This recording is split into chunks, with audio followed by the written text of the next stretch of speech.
Bem-vindos a mais um vídeo aqui no canal Mil e Um Projetos.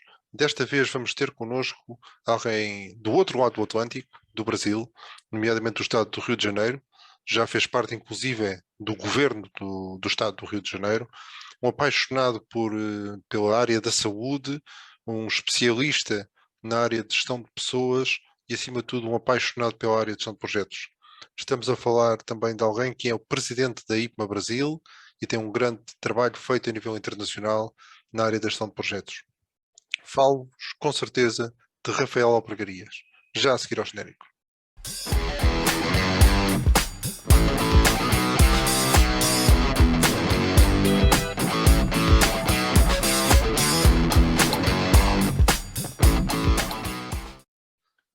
Rafael, antes de mais, muito obrigado por teres aceitado este convite para aqui para o canal Mil e Um Projetos. Eu que agradeço imensamente pela oportunidade. Queria-te apenas dizer que para esta nossa conversa há aqui só duas regras que queríamos observar. A primeira é que isto é uma conversa de amigos e, portanto, não há necessidade de grande formalismo naquilo que se vai dizer. Dizer isto a um professor é sempre importante. E a segunda é que, dentro desse mesmo informalismo e genuinidade, não vai haver cortes. Portanto, a conversa não vai ser editada, vai para o ar assim, e, portanto, se calhar acabamos presos ou despedidos, mas pronto, não há problema. Gostei muito da iniciativa, parabéns, muito bacana. Valeu. Olha, eu costumo começar por perguntar aos meus convidados qual é a melhor forma deles, como é que eles se descrevem? Qual é a melhor forma deles se identificarem, por assim dizer? Queres-te caracterizar um bocadinho? Olha, eu acho que a minha principal característica é ser curioso. Eu acho que eu tenho duas grandes características. Eu sou curioso e extremamente resiliente, né? Eu tenho essa curiosidade, ela me leva a querer saber mais, entender melhor, correr atrás, enfim, e muitas vezes ir contra aquilo que a maioria das pessoas está dizendo. Assim foi a formação da IPMA aqui no Brasil, assim foi a criação de programas que eu trouxe para cá quando me falaram que era impossível. Assim foi a minha carreira toda, como eu estava comentando contigo aqui nos bastidores, ter ido trabalhar como subsecretário de integração de programas sociais no estado do Rio de Janeiro, que foi um grande desafio, entender como é que funcionam as políticas públicas, né? Entender ciência e tecnologia, quando foi para ciência e tecnologia, enfim, eu sou um grande curioso, né? E eu me desafio, e acho que a minha principal motivação, como não poderia deixar de ser, a minha família. Então, assim, é tão simples quanto isso. Eu sou um cara muito tranquilo, muito família, que tem uma curiosidade intrínseca e que tem uma necessidade enorme de olhar para o mundo e tentar fazer um mundo um pouquinho melhor do que ele é. Na verdade, essa é a natureza de projeto, né? Projeção, né? Ato de jogar para frente, pensar em alguma coisa melhor do que o presente, né? Então, acho que essa necessidade que acaba virando o meu grande motor. Muito bem, inspirador, inspirador. Olha, partindo da tua experiência, e tu andas na área da gestão de projetos já há muitos anos, não é? A tua experiência quer no Brasil, quer também a nível internacional, onde também tens uma experiência relevante. Quais é que têm sido as grandes evoluções da gestão de projetos nas últimas duas décadas? Neste século XXI, o que é que mudou? Olha, no começo, o que eu acho interessante foi a busca, né, pelas ferramentas, né? E aí tive o boom do MS Project, aí o pessoal está preocupado depois se era Primavera, se era o módulo PS do SAP, começou a ter... No começo as pessoas geriam projeto num papel de pão, né? Uhum. E aí você tem grande dificuldade de transformar isso num contrato, e aí você não consegue negociação entre partes, isso transformava todo o projeto, né? E aí vem a história de que projeto nunca termina, ou que projeto foi feito para dar errado. Isso é uma grande besteira. O projeto foi feito para dar certo, só que ele muda ao longo do tempo. Então não dá para você fazer um frame hoje e achar que amanhã ele vai atender a mesma necessidade. Eu acho que teve um conceito que ele é simples, mas extremamente poderoso, né? Na verdade, duas grandes variáveis que entraram no meio dessa história de ferramenta. Eu acho que o primeiro foi entender esse tal de mundo VUCA, BANI, o que quer que seja, para explicar complexidade, que, de novo, não tem nada, né? O conceito vem da década de 40. Uhum. E é interessante você entender o seguinte, se o projeto ele atende uma necessidade da estratégia, se a estratégia muda, o projeto tem que mudar. Então, o que a gente chama de prontidão estratégica, que é manter o projeto alinhado à estratégia no meio que ele vá mudando, né? E aí entram ferramentas como que às vezes mal interpretado, a gente pode falar sobre isso mais à frente, que é a tal da agilidade, né? Que é ser flexível, você entender que tem uma mudança de cenário, que o projeto acompanha essa mudança, então essa variável, né? De entender a complexidade, né? Do mundo em que a gente vive e levar isso em consideração. Não adianta fazer um projeto hoje para pensar daqui a 5 anos com o comportamento do mundo de hoje, né? Então isso é extremamente relevante. Foi o que eu observei que entrou no meio do jogo. E o segundo, né, eu tive a oportunidade de trabalhar aqui no Brasil com um cara chamado Paul Dinsmore, que trouxe o PMI para o Brasil, que era um dos grandes baluartes, né, da gestão aqui. E ele trouxe um conceito muito lá atrás. Eu tive a oportunidade de trabalhar muito próximo dele.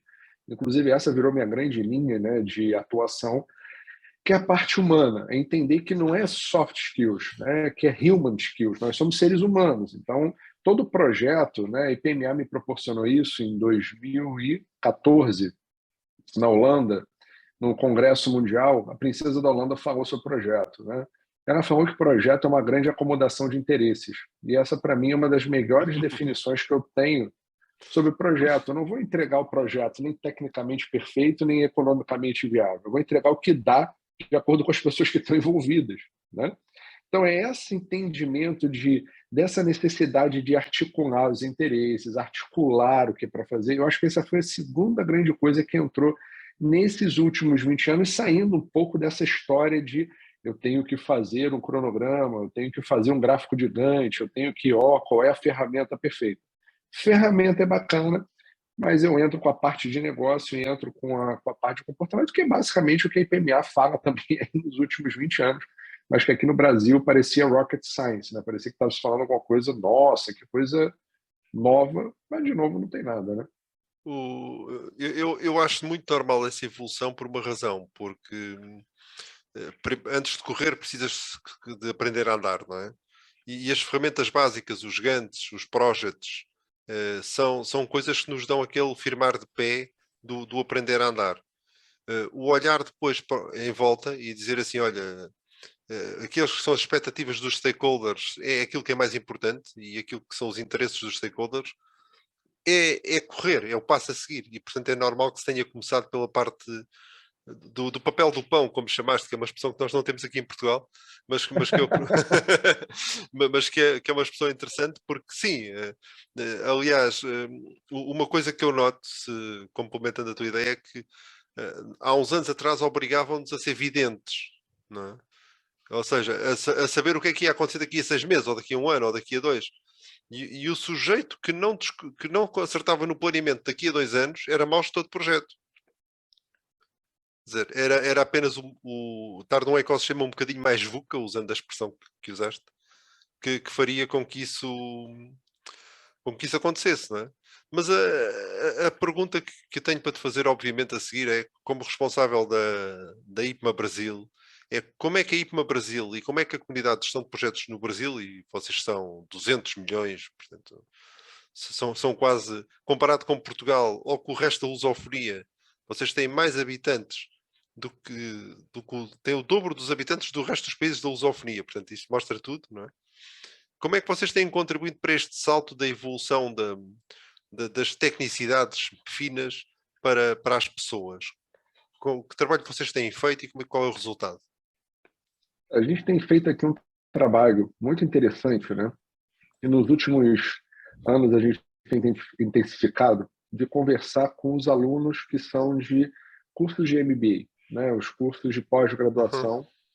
E a gente tem feito muitos trabalhos voluntários, por exemplo, com a Casa Ronald McDonald. Então, a gente age em duas grandes frentes, né? A primeira é conversar com esses alunos e com os professores de curso de pós-graduação, explicando o que é, como é que esses três pontos interagem, né? Como é que eu integro o negócio, como é que eu integro pessoas, integro as práticas no mesmo movimento. E se você observar boa parte das grades de MBAs no Brasil, para você ter uma ideia, o Brasil ele tem uma das maiores formações de gestão de projeto do mundo, né? Só um exemplo, né? Uma das escolas aqui de negócio, ela tem formação de 200 a 220 turmas de MBA em projetos por ano, né? Por ano. Uma das escolas que eu dou aula. Então, a gente está falando aí de um volume, né, bastante interessante. E o Eu, eu, programa achei, dela, eu achei que ias dizer 220 pessoas e não não, são turbos. 2020, são quase 10 mil pessoas por ano sendo formadas só por essa escola, Sim, né? sim, sim. E se você olhar a grade dela, é baseada na visão do olho da competência, né? Uhum. Então, assim, se você olhar para as grandes escolas, todas elas versam aos mesmos pontos. Então, a gente tem uma interlocução muito grande com os coordenadores para poder explicar que o que eles já fazem está baseado no olho da competência, boa parte. Então, isso é muito legal, porque é um trabalho de bastidores, né? A gente não faz nenhuma questão de ter que ter o protagonismo disso. A gente quer que isso seja compreendido. Uhum. Um trabalho também muito forte que a gente tem feito são com empresas europeias aqui no Brasil, explicando. A gente tem crescido. Uma das grandes barreiras que a gente teve no crescimento da certificação da IPMA foi como você bem explicou, Pedro. O Brasil é do tamanho da Europa até Rússia, nos montes Urais. Uhum. Então, eu tenho um país continental, literalmente, com uma população gigante e com um meio de transporte muito ruim, muito ruim, né? Então, assim, aqui não tem o trem de alta velocidade que você tem, por exemplo, na França. A gente está falando em termos de comparar a França do tamanho do estado de São Paulo. Então, assim, o Brasil é muito caro você viajar, né? Então, essa mobilidade, ela dificultava muito as próprias certificações da EPMA no Brasil, que tinham que ser no papel, né? Que tinham que ser feitas à mão. E a grande mudança que a gente entendeu de paradigma é tanto que no último ano a gente fez mais certificação que nos últimos 10 anos da IPMA Brasil. Foi a certificação se transformar em online. Online, sim. Então, essa aproximação e os cursos que a gente tem feito, a gente ofereceu vários pequenos cursos aqui, gratuitos, para que as pessoas pudessem entrar e saber o que é IPMA. Cursos de 8 horas, para que elas pudessem entrar e entender como funciona essa visão do da competência, essa integração. Então, é um trabalho interessante que os próprios números de certificação, eles refletem isso, mas mais do que isso, hoje eu tenho uma série de discussões no Brasil baseados no org da competência, o que, de alguma maneira, reflete o trabalho que vem sendo feito nos bastidores pela IPMS. Se você tiver uma ideia, né, quando eu olho em termos de crescimento, a América, né, quando eu falo das três Américas, o PMI tem 48 capítulos, né, nas Américas, 16 são no Brasil. Então, assim, é um par e passo muito complexo. Por quê? Porque e hoje metade dos certificados das Américas do PMI estão no Brasil. Então, é um trabalho muito interessante, que inclusive eu tenho feito uma parceria com o Ricardo Triana, que é o Sim, representante sim, aqui sim, das sim. Américas do PMI, para mostrar que nós não somos concorrentes. Mas na cabeça das pessoas, por falar de certificação, não é, assim, fica, não, mas peraí, o IP, não, falo, não é um ou outro, é um e outro. Né? Um tem visão Sim. focada numa norma, o outro tem visão focada na tua visão de competência, no teu desenvolvimento. São coisas diferentes. Eu não posso comparar, por exemplo, uma Ferrari, né, com um Range Rover. Né? Então, eu brinco que a Ferrari é agilidade, então tem lá o DA. Cara, a IPMA, eu brinco que é a Range Rover, que ela é robusta, ela te dá uma visão para qualquer terreno, mas se eu botar para competir num determinado terreno, o outro vai ganhar. A gente é todo terreno. Então, assim, a ferramenta técnica, depois você vai depurar. Então, essas discussões aqui no Brasil, Pedro, que a gente tem muito grandes, e a gente tem uma aceitação muito interessante por executivos, né? Então, a gente trabalha muito próximo dos executivos, fazendo executivos de topo até certificações, mas no fundo, no fundo, acho que a grande mudança que a gente conseguiu são essas mudanças conceituais de tirar essa visão fechada, hermeticamente perfeita, de que tudo é um processo e que as coisas são um pensamento estruturado. Eu trago a IPMA para essa lógica de pensamento estruturado, com esse olhar holístico, usando o olho da competência. Eu aí eu aprendi a gerir projetos com o PMBOK, não é? Que ainda acho hoje que é uma publicação de ótima qualidade e de referência. Sim, E, fomos e dois. acho, e acho que não o conseguiria fazer se não tivesse uma abordagem tão estruturada e tão processual e tão dos hitos, não é? Lá dos inputs, das técnicas e das ferramentas e depois dos outputs, portanto, aquela lógicazinha toda compartimentada. E foi muito útil porque, numa certa altura, aquilo era um cookbook. O que é preciso fazer? Vai ver ao PMBOK o que é a seguir. Neste momento, com o aparecer das técnicas ágeis, das híbridas, das aproximações até não projetizadas, como o Kanban e tudo isso, não é? Tenho claramente a noção de que o trabalho que o PMBOK fez na minha vida é muito importante e quero continuar a segui-lo, mas há um espaço seguinte que é os temas da liderança, da negociação, da resiliência, do autodesenvolvimento e do autoconhecimento, que são coisas que são despertadas pelo referencial da IPMA e, portanto, são digamos, o upgrade face ao nível simplesmente dos processos. Mas também percebo que numa lógica inicial, às vezes haja necessidade de começar por uma coisa mais não queria chamar básica no mau sentido, não é? Mas uma coisa mais simples, mais direta de aplicar. Mas depois há de facto esse caminho, que é como é que eu faço as coisas crescer quando nós saímos daquele referencial, e aí me dá-nos isso. Já agora, para quem nos está a ouvir, e porque nós, pelo menos em Portugal e em África, também não usamos tanto a expressão olho das competências, quando o Rafael está a falar do olho das competências, está a falar do referencial da IPMA, do ICB e da forma como são estruturados as três áreas de competências base do referencial. Muito bem. Próxima dúvida. Sendo tu professor de gestão de projetos já há muitos anos, achas que esta evolução que foi feita na gestão de projetos também se refletiu na forma como ensinamos a gestão de projetos? E se sim, se há uma evolução na forma como ensinamos a gestão de projetos, quais é que são os resultados que já conseguimos com essa evolução? Eu acho que já tocaste um bocadinho nisto, mas eu queria que fosse um bocadinho mais profundo. Eu tenho, na verdade, eu acabo vendo aqui, pelo menos no Brasil, ainda duas grandes facções, né? Dois grandes grupos, né? Na verdade, o maior, né, que quer manter o status quo, então ensina gestão de projeto preditivo, né, bem baseado na visão do PMBOK, nas áreas de conhecimento, né? A gente tem fazendo um parêntese, Pedro, é importante a gente entender o seguinte, né? Tudo aquilo que parece fácil de aprender nos é atrativo, né? Nos é atrativo. A gente aprendeu o sistema de ensino aqui no Brasil, pelo menos, é um sistema da segunda revolução industrial. Você tem primeira série, segunda série, terceira série, quarta série, quinta série, sexta série. Depois você vai até o nono ano, aí você vai segundo grau. Primeiro ano, segundo grau. Tá? Todo o sistema de ensino ele é seriado, então ele é lógico. E as matérias são separadas. Você aprende português, história, geografia, matemática. Tudo bem, maravilha.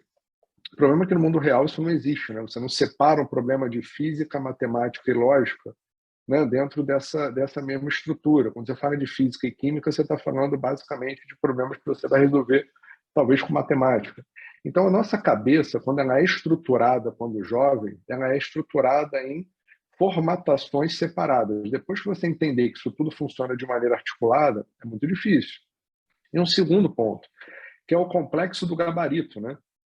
Então, a gente imagina que tem uma resposta certa, né? A gente faz uma prova na vida e quando você segue uma prova baseada em conhecimento, como é uma certificação PMP ou certificação, por exemplo, da Axiom, né? Que não é mais Axiom, é PeopleCert, lá, o Prince 2, sim. Você acha que o mundo é baseado em certo, errado, bom e ruim, um checklist, e que se você fizer aquilo vai dar certo, se você fizer dá errado. Certo. Quando você fala de gestão, né? Quando você fala... Teve um cara na década de 50 que introduziu um conceito muito interessante, né, que é a lei da variedade requerida. Né? Um cara chamado Roy Zarsky, que é o pai da cibernética. E que ele fala que um sistema de controle, para controlar qualquer sistema, ele tem que ser capaz de observar todas as variáveis que aquele sistema complexo tem. E quando você fala de ser humano, de interesse, né, voltando um pouco à nossa conversa, projeto atende interesse, as pessoas mudam seus interesses com o estalar de dedos. Então tem uma linha, né, que é uma facção que diz o seguinte: não, se está de acordo com lógica preditiva, se está de acordo com o PMBOK ou, né, com o Prince 2, isso está certo. Quando você olha para isso, você forma gestores que estão procurando um gabarito, um certo, errado, um bom e ruim. E o mundo real é você faz o que dá com o recurso que você tem no tempo que te deram. É tão simples quanto isso. Né? Então você tem que olhar a causa e efeito muito rápido e falar, cara, qual é a consequência disso? Isso tem que ser, às vezes você tem minutos para poder tomar a decisão e você não tem informação toda. Então eu falo assim, cara, qual é a melhor técnica que você tem para poder gerir? Eu chamo de brain, é usar o teu cérebro, é pensar. Né? Peraí, cara, qual é a causa e efeito disso? Né? Então, assim, quando a gente tem essa linha, e essa linha aí no Brasil ainda é muito forte, tá? Essa lógica preditiva, etc. Tem uma outra linha, que é a linha que eu mais me encaixo também, até por conta dos programas que foram evoluindo, de mestrado, doutorado, e essa interação, né, com França e com outros países da Europa. É olhar o seguinte, é ensinar o cara a pensar. Então, assim, cara, qual é o teu problema? E mostrar que existem um set de possibilidades e como é que você pensa em fazer isso. Você tem que, por exemplo, definir o escopo para fazer um contrato. Como é que você vai fazer isso? Ah, vai fazer uma EAP. Tá, e se eu não tiver o projeto todo, como é que você vai arbitrar isso? Como é que você vai buscar informação? Você vai fazer uma analogia, você vai pegar parâmetros, você vai usar os dois, você vai usar alguma outra técnica, você vai usar um design thinking para compor isso? Então, é mostrar que o mundo real, no mundo de projeto, como projeto é uma coisa futura, que não existe, e que você vai fazer existir, é fazer com que as pessoas entendam que as práticas de gestão nada mais é do que você estabelecer uma linguagem de comunicação com as partes que estão envolvidas no projeto, seja ela qual for. Seja ela, por exemplo, híbrido, eu vou pegar aqui um Kanban junto com um design thinking, compõe. As pessoas entendem essa linguagem? Legal, toca. Eu trabalhei durante anos em engenharia, projetos de engenharia, refinaria, plataformas de petróleo, e você trabalhar com engenheiro tem uma vantagem, ele é bastante lógico, então ele vai seguir a lógica. Agora, eu trabalho também com a área de saúde, que não tem lógica, muitas vezes, estruturada como de um engenheiro, tem uma outra lógica. Então, você usar o sistema biológico, falar de biologia, falar de administração e de gestão, como cada corpo é de uma forma e você vai encontrar um caminho, tem mais sentido para eles. Então, o que eu vejo hoje nessa evolução, e eu considero ser um grande defensor dessa evolução aqui, não só no Brasil, mas onde eu atuo também fora do Brasil, é ensinar o seguinte, as ferramentas você pode pegar e mostrar. Tem vários sites gratuitos que eu mostro de ferramenta. Você quer fazer escopo? Tem aqui. Você quer fazer um cronograma? Tem aqui. Mas espera aí, o que faz sentido para você? Qual é a linguagem que a tua organização entende, que as pessoas que trabalham com você entendem? Então, se você é médico, você tem que falar na linguagem de médico. Não adianta falar na linguagem de engenheiro. E o que eu vejo é que as pessoas ainda não entenderam que não existe verdade. O que existem são percepções individuais do mundo. E cada um tem a sua. Então, assim, é usar as ferramentas práticas de acordo com as realidades que você vai implementar. Então, assim, isso dá trabalho. Por isso que eu brinco do software brain. Você tem que pensar, peraí, cara, o que você está fazendo? Qual é a natureza de projeto?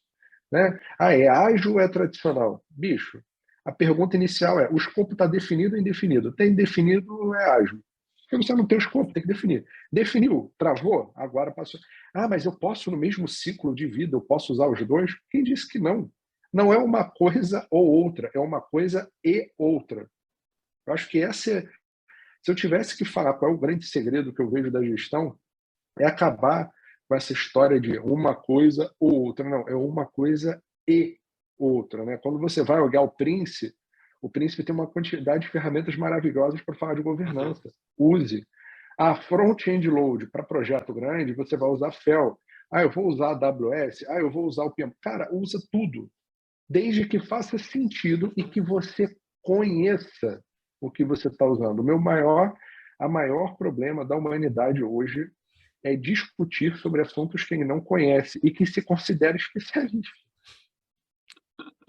Esse é o grande ponto. É verdade.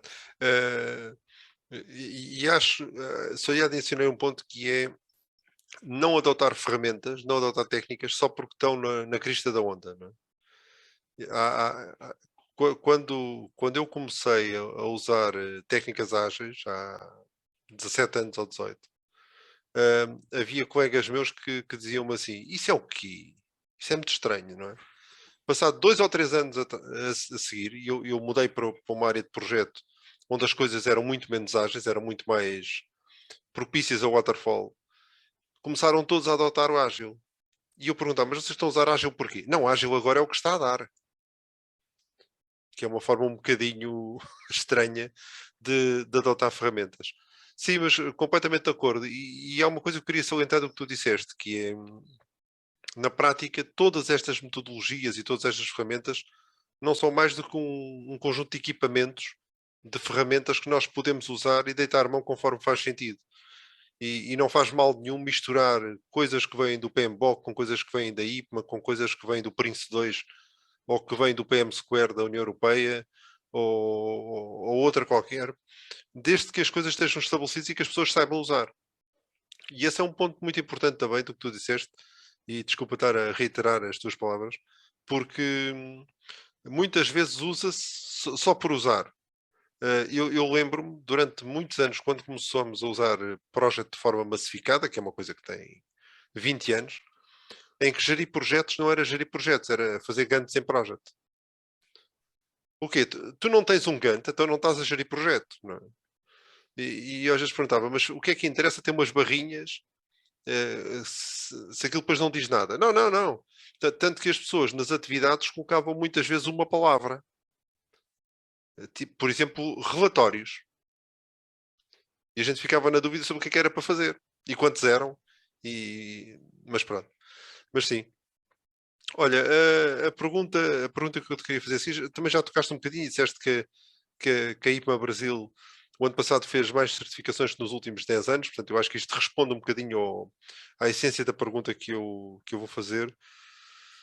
E a minha pergunta é se sentes que há maior procura de formação e de certificação na área de gestão de projetos e, por outro lado, se achas que isso é um sintoma de que estamos a fazer o caminho da profissionalização na área de gestão de projetos através da capacitação e da criação de competências.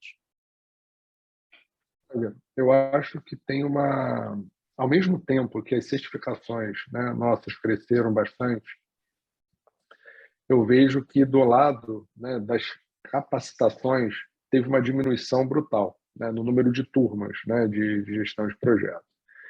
Então, o que que eu tenho enxergado? O mercado, pelo menos no Brasil, ele está de saco cheio, né, de falsos messias. Então, vem aqui e Uhum, aprenda a gestão de projeto comigo em uma semana que eu vou resolver a tua vida. Ele já entendeu que isso não resolve.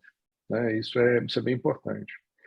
Um outro lado também que eu vejo que cursos muito longos, como os MBAs aqui no Brasil, têm perdido força. Tem perdido força. Por que a gente tem perdido força? Porque as pessoas querem uma formação mais rápida. Então, eu vejo que tem um caminho do meio, que são cursos intermediários, entre 8 até 40 horas. Né? Tem alguns cursos que a gente vai até 120 horas, que eles encaixam muito bem, que eles acabam e terminem no mesmo ano, por exemplo. Né? uhum, O MBA tem uma carga horária de 360 horas no mínimo aqui no Brasil. Então, o que eu vejo, na verdade, é que as pessoas querem um porquê. Né? Eles querem uma razão. Qual é o trabalho que a gente tem feito durante a pandemia com relação ao IPMA? Tá? O que a gente tem mostrado é que gestão de projeto serve para qualquer coisa. Como assim qualquer coisa? Você vai fazer um empreendimento, você vai fazer uma padaria, você vai construir, você está numa era, né? Uma era hoje de disruptura do mercado de trabalho. uhum. Né? As pessoas querem ter mais de uma fonte de renda, elas têm várias ideias e querem transformar esse resultado. E eles querem um caminho para como é que eu faço isso acontecer de fato. Né? Então, como é que eu faço isso acontecer de fato tem sido uma pergunta que as pessoas querem. Lembre-se que a gente está na geração duplo clique, todo mundo quer um negócio a 2 cliques de distância que consiga fazer isso de maneira rápida. Então, qual é o desafio que eu vejo? O desafio é a gente ter uma certificação, seja IPMA, seja qualquer outro, que ensine o cara a entender negócio, né, que essa é a grande vantagem que você tem da IPMA, pelo menos nos últimos 25 anos, é o que a gente prega, né, de olhar o negócio, entenda o contexto de negócio antes de fazer qualquer coisa. E ajudar esse indivíduo a transformar a ideia dele do ponto A ao ponto B. Sem mimimi, sem enrolação e sem muita teoria, porque as pessoas hoje também não têm, a grande massa não tem tempo ou disponibilidade e nem vontade, Pedro, de querer pensar muito sobre o que vai entregar, e quer um ponto A ao ponto B. pessoas estão muito procurando metodologias, né? Elas querem estudo do método, né? Elas querem método, caminho para meta, né? Então as pessoas querem meta, querem um caminho, querem uma via para poder seguir. Então acho que dentro dessa via, quando você mostra quais são os pontos lógicos que a pessoa precisa observar no mundo real, que tem que ter a ver com a realidade dela, que ela vai olhar, falar de um gráfico de Gantt, por exemplo, faz o mínimo sentido para a maioria das pessoas, você mostra como é que essa entrega vai ser feita, como é que o ponto A vai sair ao ponto B. Então, eu acho que é esse frame que a gente tem trabalhado muito aqui na IPMA Brasil, que é o frame da praticidade, ou seja, vamos ser prático. O que você tem que olhar? Quais são as variáveis que você tem no seu negócio? Quantos pães você tem que vender vai dizer qual equipamento que você tem que comprar. Então, você vai montando todo o projeto em função do negócio. Eu acho que é essa grande mudança de paradigma que a gente tem feito aqui, de olhar para o óbvio, que é ignorado. Então, assim, não importa fazer uma plataforma de 100, 200 ou 300 mil barris de petróleo. A pergunta é, teu campo vai produzir isso durante quanto tempo? Qual é a economicidade disso? Isso se paga? Então, assim, são essas perguntas básicas que eu vejo que a gente tem criado mudança. A gente tem influências aqui, a gente tem um corpo, né, de conselheiros estratégicos, alguns inclusive ainda fundadores da própria PMA Brasil, como o Wilson Guilherme. A gente tem aqui um bate-papo muito bacana, muitas vezes também com o Hotel, com o Ricardo Soares, com o Eduardo Pagarini, com pessoas que ajudam a trazer essa praticidade. Então, assim, vejo que o mundo hoje, as pessoas não querem mais perder tempo com algo que elas não enxerguem aplicado na vida delas diretamente. Então, nosso desafio é mostrar que não é perda de tempo, mas que precisa ser adequada à linguagem que elas entendam que não é perda de tempo. Eu acho que esse é o grande, tem sido, pelo menos aqui, eu confesso, o meu grande desafio, que é mostrar que é necessário, que muitas vezes está ali, mas que as pessoas não observam. É muito interessante porque nós aqui temos a seguir mais ou menos o mesmo caminho. E o caso que eu me estava a lembrar, onde eu tenho assim mais responsabilidade até, é na Academia de Servidores do Estado, usando aqui uma semântica mais a Brasil, que aqui se chama Instituto Nacional de Administração, e onde nós montámos um percurso de 4 formações, em que são 3 dias, um mês depois mais 5 dias, um mês depois mais 3 dias, e um mês depois mais 2 dias. Portanto, na prática estamos a falar de 3 com 6, 6, 11, 13 dias, em que nós fazemos os hiatos para permitir que a pessoa possa voltar ao seu trabalho e ao seu dia a dia e possa refletir sobre aquilo que foi feito e aquilo que foi falado, e depois possa voltar à sala de aula já com novos inputs e com reflexões sobre o tema. E portanto estamos a falar de uma coisa de 70 horas, 80 horas, não é? 80 horas por aí. Exatamente por causa disso, porque se não forem coisas muito incisivas, muito aplicáveis, as pessoas não têm interesse e não faz sentido, não é? Porque para grandes exposições teóricas já existem outros canais disponíveis e, portanto, muito interessante, muito interessante. Olha, Rafael, agora uma pergunta um bocadinho mais abrangente, que é, qual é que achas que é o principal handicap para haver um desenvolvimento mais acelerado da gestão de projetos a nível mundial e em particular na lusofonia? Essa é uma pergunta bem complexa. Eu Exatamente. vejo que um dos principais pontos para a gente poder trabalhar isso na nossa comunidade, né,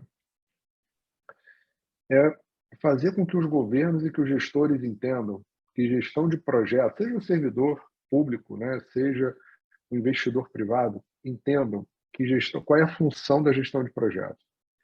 E a função de gestão de projeto é uma só, é trazer previsibilidade sobre a entrega.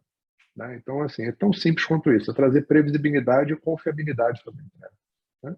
Então, quando você vai a um investidor, por exemplo, eu gosto muito de fazer isso, pensa numa lógica cartesiana, né? Onde você tem aqui X e Y, beleza. No tempo e no custo. Então, eu tenho que conseguir, né, a função da gestão de projeto é gerar uma previsibilidade, claro, tolerância, né, óbvio, não adivinha o futuro, como você bem falou, mas você já tem riscos que você consegue avaliar. Então, você vai botar uma tolerância de mais ou menos 10% nessa previsibilidade, tanto de tempo quanto de custo. O que que isso gera? Para o orçamento público, você atende aquilo que você se propôs a fazer, que você tem uma previsão. Vocês devem estar vendo, talvez, não sei, em Portugal e nos outros países lusofônicos, o grande sucesso que a gente tem aqui na parte de infraestrutura no Brasil nesse governo atual. Né? Nos últimos 3 anos, a matriz de comunicação logística do Brasil está mudando. A gente está quase dobrando a comunicação via trem, por exemplo, que é uma comunicação muito cara. Só com projeto, a gente tem hoje mais de meio trilhão de reais já colocados para fora. E por que eu estou dizendo isso? Porque o ministro Tarcísio, né, que está lá na frente, ele trabalhou com gestão de projeto, foi aluno nosso numa das instituições que a gente trabalha. Ele trabalha com gestão de projeto na veia. O que ele entendeu? O investidor ele é avesso a risco. Qual é a principal função de um gestor? Transformar incerteza em risco. O que o gestor de projeto faz é pegar incerteza e transformar em risco, uma árvore de decisão. Então, quando você planeja, e hoje a Alemanha, por exemplo, isso é um estudo bem interessante da IPMA, quase 40% da economia alemã é projetizada, é baseada em projeto. No Brasil, são 28%, quase 30% da economia brasileira é baseada em projeto. Então, quando eu digo, né, para o investidor que gestão de projeto e que o uso intensivo da gestão de projeto vai aumentar a previsibilidade daquilo que entrega, porque, na verdade, o que a gestão de projeto faz é pegar a estratégia que ele prometeu para alguém e transformar aquilo daí em número. Falar, legal, o que eu vou, né, o que eu vou fazer é minha estratégia, como eu vou entregar a gestão de projetos. Então, quando eu transformo isso em fatos e dados e faço essa gestão da projeção, mobilizando recurso, entendendo o que está acontecendo, otimizando, fazendo sinergia com outros projetos, posso formar um grande programa, vou olhar minha carteira de investimento, vou olhar o meu portfólio. Quando eu uso essa visão tão simplificada, como eu estou falando aqui, e é simples de fazer, não é fácil, mas é simples, eu começo a ter previsibilidade sobre as minhas ações. Então, eu começo a correr menos riscos. Eu estou menos exposto a não terminar uma obra, ou a ter uma fábrica que vai ser terminada no prazo, no custo, ou tudo aquilo que eu faço, quanto maior o meu grau de previsibilidade, menor o meu risco. Menor o meu risco, melhor pago pelas minhas ações. Então, eu não tenho sobressalto de queda de ação. E quando eu entrego antecipado, as minhas ações sobem muito se eu fizer uma antecipação e entregar no custo mais baixo. Por quê? Porque o investidor, o mundo, entende que você desenvolveu competência em gestão de projetos. Uma das maiores ferramentas que trabalham na economia, o subir e descer de ações, nada mais é do que gestão de projetos. Eu acho que o dia que isso for entendido, passa a se ter, embora eu não possa dizer que isso não tem importância no Brasil, tá? Isso tem ganho, os escritórios de projeto, sim, tem ganho, uma série, tem ganho de expressões. A gente já está na terceira onda da gestão de PMOs, né? De gestão de projetos, né? De trazer isso para as empresas, e aos poucos estão se entendendo o seguinte, também não tem mais, como você fez uma colocação muito bacana um pouco mais atrás, falando que era adivinhar o futuro. Já entenderam que isso aqui não é contabilidade, não, a gestão de projeto é você construir premissas para o futuro, né? Então, você não sabe exatamente o que vai acontecer. Então, acho que essa capacitação, Pedro, quando a gente começa a entender como funciona, começa a trazer as ferramentas e trazer numa linguagem que as pessoas queiram ouvir o que a gente tem a dizer, eu acho que esse conjunto de mostrar para os gestores de topo que eles vão ganhar previsibilidade na entrega da estratégia deles, eu acho que esse é o grande handicap que a gente pode trazer para não só para a nossa comunidade, mas para o mundo inteiro. E a pergunta óbvia é: e como é que achas que podemos fazer isso? Como é que Como podemos. fazer isso? Como Eu é que acho que o que podemos. Sim, ia só complementar. Como é que conseguimos que quem decide, não é? E eu acho que a nível das empresas a coisa está a ficar enraizada mais, enraizada pelo menos, por via da gestão de risco e tudo isso, mas especialmente na área pública, não é? Onde estamos condicionados por ciclos políticos e por outras questões, como é que conseguimos superar este desafio, este handicap e conseguir vender para o setor público a importância da gestão de projetos? Tens aí um bom exemplo já com as infraestruturas, não é? No Brasil? Olha, Pedro, nós já estamos fazendo, né? O que nós podemos fazer. A vida ela demanda de uma competência que a gente tem esquecido cada vez mais. Ainda mais na geração mais nova, que é uma geração que quer tudo a duplo clique e que não tem resiliência nenhuma, né? Que é a resiliência. A partir do momento que você tem, eu digo que são 3 grandes competências para você gerir, para você sobreviver no mundo, né? A primeira competência é você ter resiliência, que é a capacidade de deformar e voltar ao status quo, né? Uhum. Eu digo, na verdade, eu prefiro o termo do Taleb, que é ser antifrágil, mas aí é muito complexo, eu não vou entrar muito nessa discussão, né? Que é a capacidade de você tomar porrada e ficar mais forte com a porrada. É tão Exatamente. simples quanto isso. A segunda é a empatia, é aprender a me botar no lugar do outro. Eu aprendi isso muito com a minha esposa, que é psicóloga, hoje, inclusive, depois de ter concluído, né, boa parte dos meus estudos de administração, fazer doutorado em psicologia para entender isso mais a fundo, né, entender como é que é essa relação de eficiência, gestão de projeto e confiança, né? Entender como é que funciona a empatia, como é que eu me boto no lugar do outro, né? E isso é um exercício que é um exercício muito difícil para a maioria das pessoas, porque eu quero estar certo, né? Mais uma vez, é o complexo do gabarito, eu fui tagado para procurar um gabarito, o sistema educacional é um sistema que é altamente competitivo, depois você quer que as pessoas virem colaborativas no dia a dia, né? É claro que isso tem uma alta chance de não funcionar. E você tem a minha terceira competência, que é senso de propósito.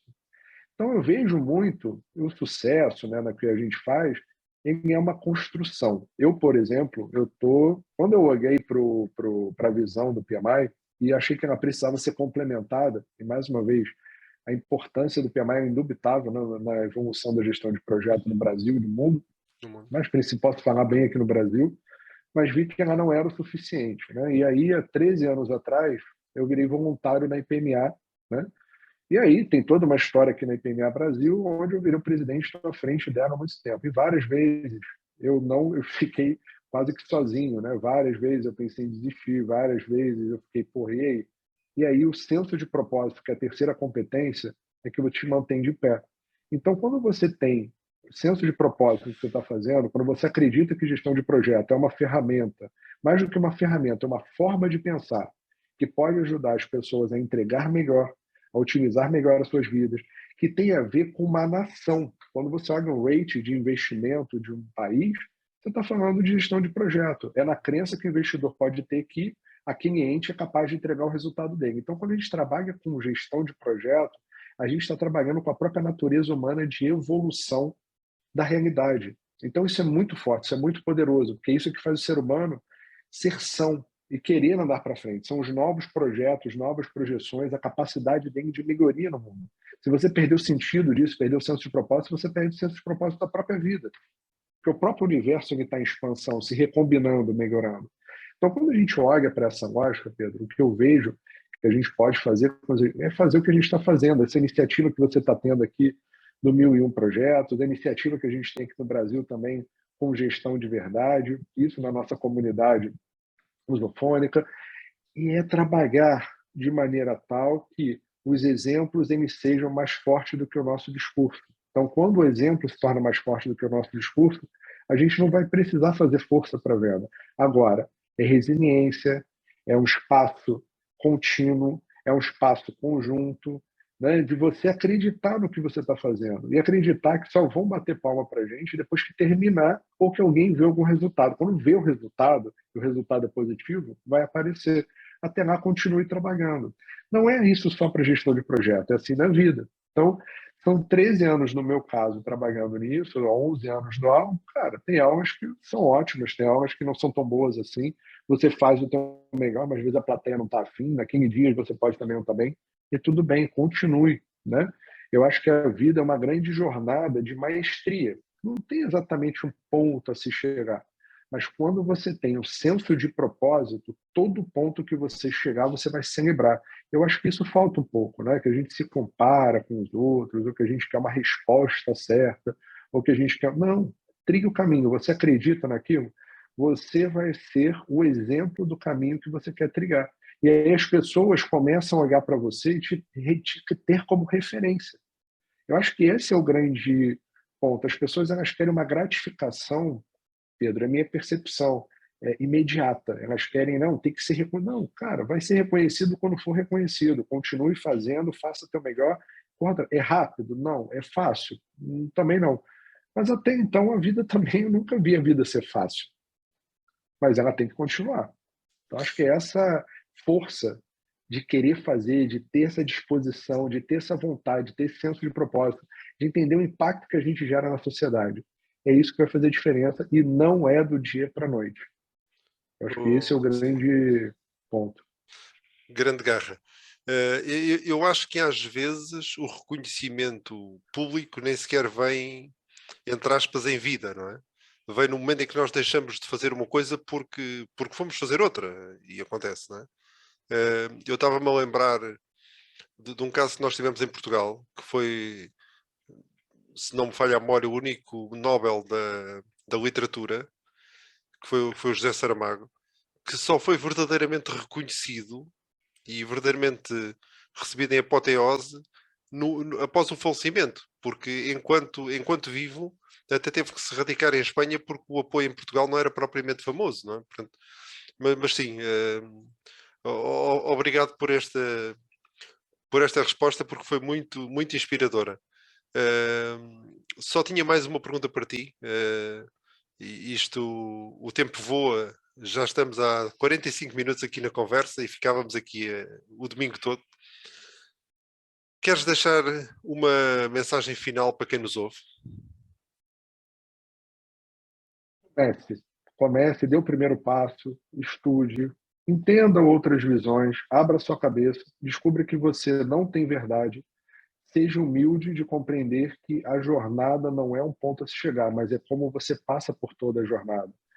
Eu, todos os dias, leio pelo menos 10 páginas de alguma coisa nova, que esteja fora da minha zona de entendimento. Eu atendo a seminários na nossa área, né? Tem o de gestão de projetos, de gestão de entendimento. Qualquer coisa que a gente olhe, é muito fácil a gente criticar. Em vez de julgar, passe a entender. Eu acho que esse é o grande aprendizado que eu tive com um dos meus mentores, olhar e criticar é mole. Olhar, fazer e admirar é muito difícil. Então, admire o que estão fazendo, as tentativas que estão sendo feitas. Se você tem uma forma melhor de fazer, chegue perto de quem está fazendo e dê uma ideia de como fazer melhor. Criticar a sua empresa, ou criticar a sua organização, ou criticar o país é mole.